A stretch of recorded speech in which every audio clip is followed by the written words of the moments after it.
Savaitgalį baigėsi rajono mažojo futbolo pirmenybės. Nugalėtojų taurė ir medaliai įteikti Vilainių komandos žaidėjams, finale nugalėjusiems Broną. Antrosios lygos nugalėtojais tapo Bronas 2 komanda. Pirmenybės vyko visą mėnesį. Šiais metais pirmoje lygoje rungtyniauja 8 komandos, antroje lygoje rungtyniauja 9 komandos. Komandos rungtyniauja rato sistema, po to vyksta atkrintamosios varžybos ir po to jau rungtynės dėl nugalėtojų ir prizininkų vardų. Tai, manau, skatina futbolo plėtotę mūsų rajone. Noriu pasakyti, kad galbūt Kėdainiai išimtinis miestas ar rajonas, kur leidžiama šiuose pirmenybėse dalyvauti visiems žaidėjams, nežiūrint, ar jisai žaidžia vasaros sezone už komandą, kuri rungtyniauja pirmoje lygoje šalies pirmenybėse ar antroje lygoje.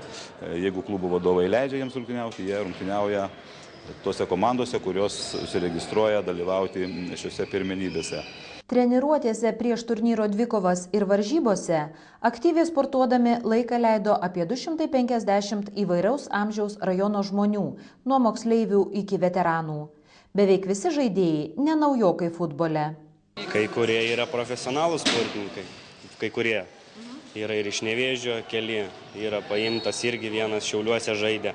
O šiaip yra surinkti taip draugų komanda, kuri mėgsta futbolą. Ar susibūrėt tik tai šitam turnyrui, ar galbūt treniruojatės, žaidžiat futbolą? Treniruojamės ir žaidžiam ir draugiškas, ir kitų metų visą laiką mes žaidžiam. Kokie žaidėjai sudaro Kėdainių komandą? Čia visi kėdainiečiai, kaip vietiniai, jau taip daugmaž dar sportuojantis, yra keletas visai nebesportuoja, kurie jau, prasme, tik šiai pasibėgioja mėgėjai tokie, keletas profesionalų, kaip ir tokių, tokia komandėlė mišri. Ką jums reiškia toksai turnyras? Emocijos, smagu, susirenka visi, pasižaisti, kaip ir tokios labai gal nėra čia didelės, tokios, kad būtinai kažką laimėti svarbu, pasižaisti, bendrauti. Geriausias pirmosios lygos futbolininkas Aretas Gėgžna iš komandos Bronas. Rezultatyviausias žaidėjas Aivaras Lyberis iš Vilainių.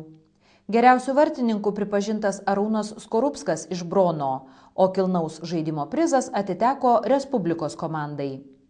Geriausių antrosios lygos pirmenybių žaidėjų pripažintas Justas Sipavičius iš Bronas 2 komandos. Rezultatyviausių žaidėjų tapo tos pačios komandos atstovas Arminas Lukoševičius. Geriausias vartininkas Artūras Kolojanskas iš komandos Savi, o kilnaus žaidimo prizas atiteko Donatui Petroniui iš Legiono komandos.